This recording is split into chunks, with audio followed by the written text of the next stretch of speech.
Alright guys, I've removed the intake air breather tube.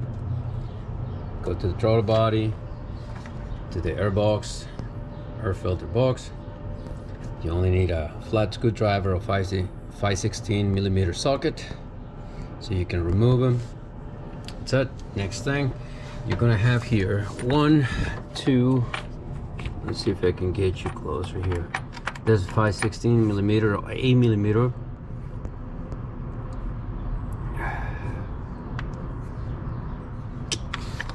Bolts, 1, 2, 3, 4, 5. It's gonna be 5 on each side, and you can use extension, a swivel, a ratchet. The next thing to do is gonna be disconnect the map sensor. Here's 3 bolts, 10 millimeter bolts, so it's a cover.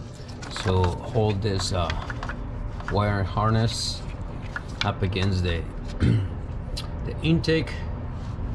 We're probably gonna need to remove the alternator. On this side there are 5 more 5 millimeter bolts. I did disconnect the perch solenoid.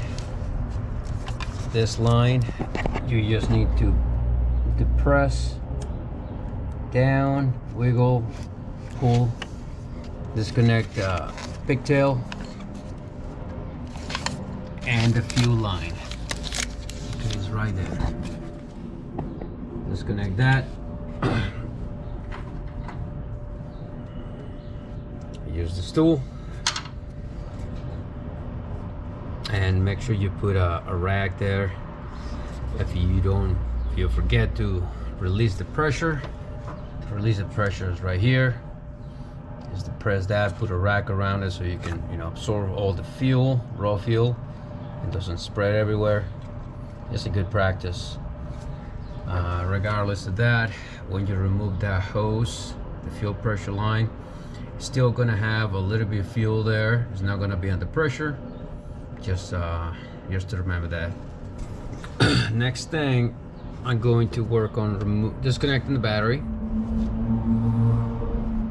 Remove the positive cable when it comes to the alternator, and I will remove the alternator, so that way I can work here nice and have more room for me. Sometimes you don't need to do any of this. There's extra stuff, but I will do it anyway. It doesn't take that long. All right, let me place the camera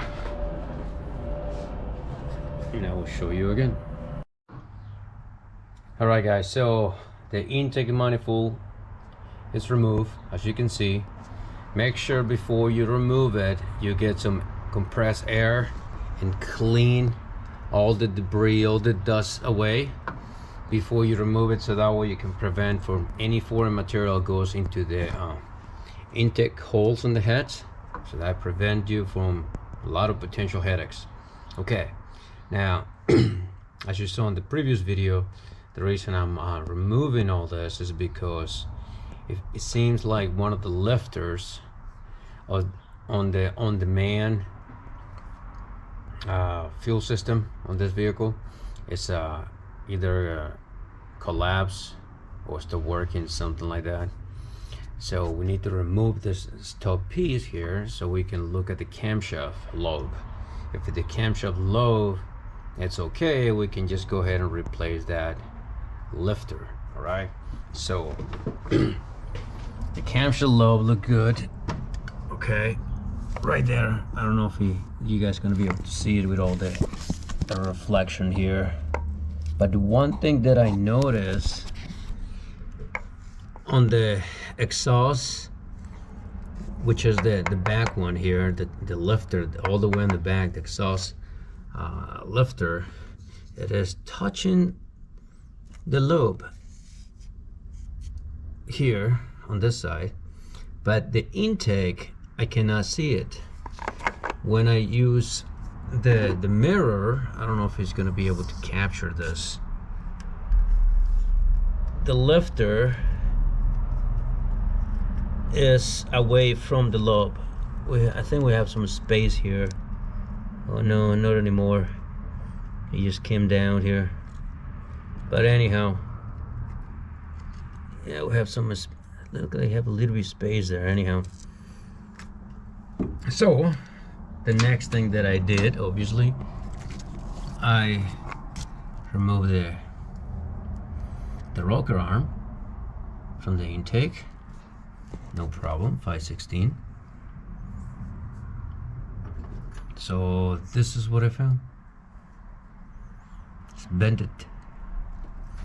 So I don't know just yet if that lifter overextend and the push rocker arm push the valve so far down that the valve touched the guy, and obviously so much that that push rod can push, and the weakest part is going to give in that case was the push rod. So I think I already ordered 2 new ones, but I'm going to use this push rod for, I believe, both at the same length, and I'm going to, yep, it went down. Like I say, it was, the lifter was away from the lobe of the camshaft. That's why on the early video you can see that the time is starting to don't move. This, when you crank the engine, didn't move. A little bit after, you know, few revolution is starting to move, build pressure, and that's why it was starting to move after a while. But anyhow, so what I'm gonna do now, I'm gonna put the rocker arm, I'm gonna tighten it, spin that engine, and see what it does. If it works, probably gonna put everything back together, and we are going to probably cancel the system for the on-demand fuel efficiency. I think it's an DOD, I think it's one of the acronyms, the other one AFM. Anyhow, so I'll keep you posted.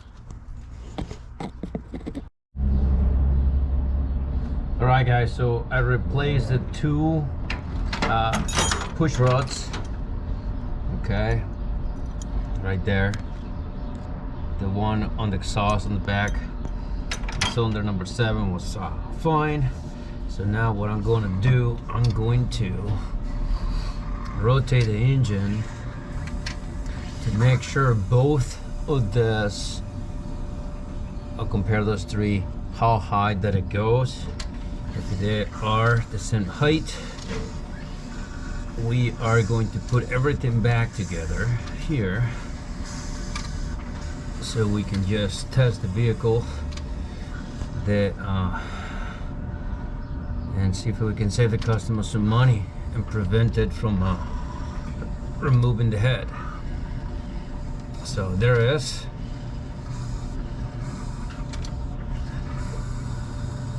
That one, exhaust, pretty much come flush the bottom here of the rocker arm on line with the head surface. Let's see if I can get you a better, it's kind of hard when I have nobody else holding this camera, so get you a better look. Right there, that is pretty much flash right there. Okay, now we're going to continue going to wait for the other one, the intake. All right, so I guess I need to use 2 hands to crank the engine.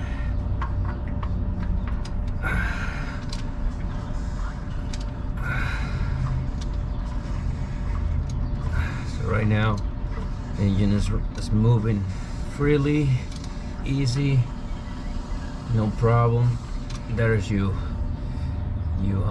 intake going in, and there is same height. So I'm gonna call that good.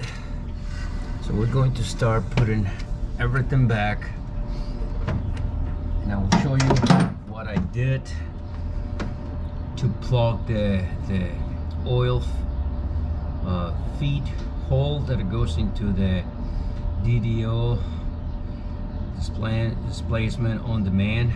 I mean DOD is the acronym, displacement on demand. So that way we can prevent this from happening again. I'm gonna put all the torque specs in the description below. Those are tight already in torque, and I'm gonna continue moving forward so I can try to get this car done today for the customer, and I will show you what I did to plug that feed supply later. Stay tuned. All right, so everything is back together. The only thing I need to add or install is this little cover that it goes on top of the manifold. So it's three 10 millimeter bolt,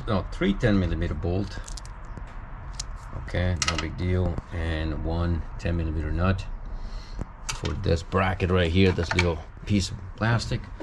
So all right, so far we got everything back. I cranked the engine several times by hand. Obviously the oil level is fine. It's time to test it, and if it works, customer will save quite a bit of money, and if he doesn't, well, I'll already give it the option, say, hey, we can try this, and if it work, again, you save money. If you don't, well, we're gonna have to just remove the whole thing and just replace it. But hopefully he doesn't need to do that, and I don't need to do that, and we can just call this a win. So let me start the vehicle. Oh, I gotta connect the battery. Gotta connect the battery. Almost ready.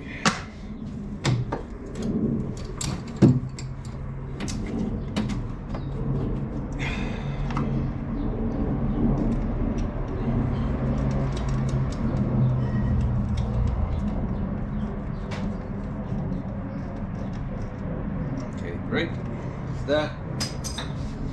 Let's crank the car, the engine.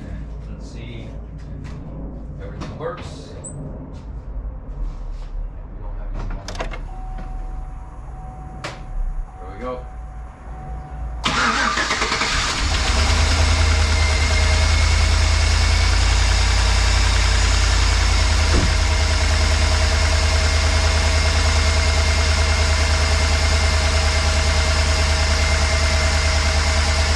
What do you know? Nice and quiet again.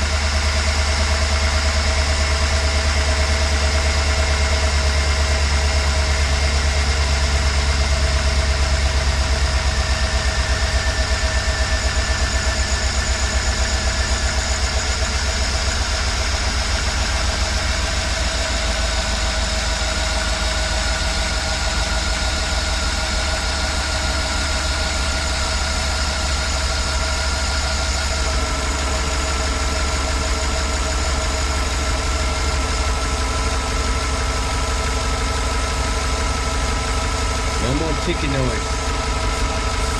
Got ticking noise over here, just injectors.